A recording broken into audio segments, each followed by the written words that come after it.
কে আসলো আমার বাসায় টুকটুক করে রান্না করে সবাইকে খাওয়ালাম। হ্যালো সবাইকে, তাপসীস কুকিং ব্লগের নতুন ভিডিওতে সবাইকে স্বাগত জানিয়ে আজকের ভিডিওটি শুরু করছি। আশা করি তোমাদের ভালো লাগবে, দেখতে থাকো পুরো ভিডিও। যেহেতু আমার একার হাতে সবকিছুই রান্নাবান্না করতে হবে, আমি কিন্তু সকাল থেকেই টুকটুক করে রান্নাবান্নার কাজ শুরু করে দিয়েছি। প্রথমে পেঁয়াজ বেরেস্তাটা খুব ভালো করে আমি ভেজে রেখে দিয়েছি, যেহেতু প্রতিটা রান্নায় আমার বেশিরভাগ পেঁয়াজ বেরেস্তা লাগবে। ওদিকে মাছ ভাজি করে নিচ্ছিলাম, আর ওদিকে আমি ডালটা প্রথমেই সিদ্ধ করে রেখে দিয়েছি। এখন মাছ ভুনাটা করে নিচ্ছি। আর আজকে অনেক রান্নাই আমি এই যে আমার কারেন্টের চুলাটাই করেছি। এদিকে আমি গ্যাসের চুলায় ডালটা রান্না করে নিচ্ছিলাম। ডালের প্রায় সব প্রসেসিংই হলো আমি কারেন্টের চুলায় করে নিয়েছি। খুব ভালো করে মাথাটা ভাজি করে কষিয়ে যে ডালটা রান্না করে নিয়েছি। এখন এই যে মাছের ঝোলটাও কিন্তু প্রায় হয়ে এসেছে।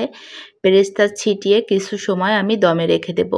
এখন এদিকে আমি করে নিচ্ছিলাম এই যে রোস্ট, মুরগি দিয়ে রোস্ট করতেছিলাম। এই যে নামানোর আগে একটুখানি গুঁড়ো দুধ আর হলো এই যে বেরেস্তা দিয়ে তারপর নামিয়ে নিয়েছি। কালারটা কিন্তু অনেক সুন্দর এসেছে। আর এখন সব শেষে করে নিচ্ছিলাম খাসির মাংস।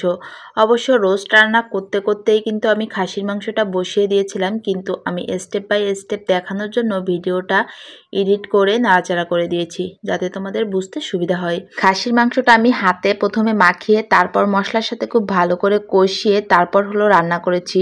আর এই পর্যায়ে খাসির মাংসটা পুরোপুরি রেডি হয়ে গেছে, তখন আমি একটু রসুন আর একটু আলু ভেজে দিয়েছিলাম। কিন্তু এখানে আমার একটা ভুল হয়ে গেছে। রসুন এবং আলু ভাজি করে এটা যদি আমি এভাবে আস্তে আস্তে করে রান্না করে নিতাম তাহলে বেশি ভালো হতো। কিন্তু আমি প্রেসার কুকারে দিয়ে রসুন আর আলু গলার জন্য আরও একটা ছিটি দিয়েছিলাম। আর অবশেষে খাসির মাংসটা একটু বেশি নরম হয়ে গেছে। আর খাসির মাংসটা নরম হলেই খেতে ভালো লাগে, কিন্তু ওই যে বললাম একটু বেশিই হয়ে গেছে।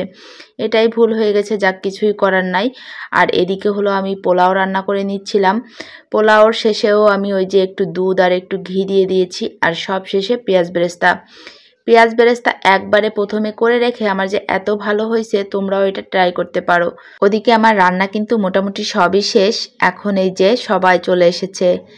আর এই যে হলো মেজদা ছিল, আর এই যে হলো মাসিমা। আর কে এসেছে যেটা বললে তোমরা খুব সহজে চিনবে, বাতেলাবাস পেজের অনিক ভাইকে তো তোমরা সবাই চেনো। আর আজকে আমার বাসায় এসেছে অনিক ভাইয়ের মা, বাবা, দাদা, বৌদি সবাই। এবং শুধু অনিক ভাইয়ের না, এখন থেকে অনিক ভাইয়ের মা, বাবা, দাদা, বৌদি মানে আমারও একটা পরিবার। অনিক ভাইয়ের পরিবারের প্রতিটা মানুষের কাছে যে আমি কতটা ভালোবাসা পেয়েছি এটা তোমাদের বলে বোঝাতে পারবো না।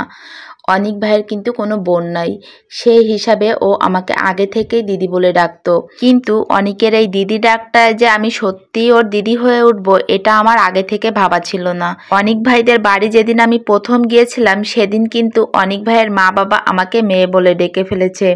আর সেখান থেকেই এত ভালোবাসার সৃষ্টি। কথার মাধ্যমে মোটামুটি করে তোমাদের হয়তো বোঝাতে পেরেছি। আর এখন আমরা যারা বাকি ছিলাম সবাই মিলে খেতে বসে গিয়েছি।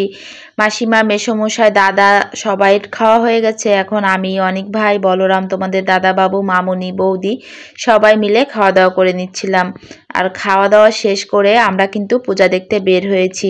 এই ভিডিওটার সঙ্গে আর পূজা দেখার ভিডিওটা যোগ করিনি, সেটা তোমরা সামনের ভিডিওতে দেখতে পারবে। আর আজকের ভিডিওটা কেমন লেগেছে অবশ্যই কমেন্ট বক্সে জানিও।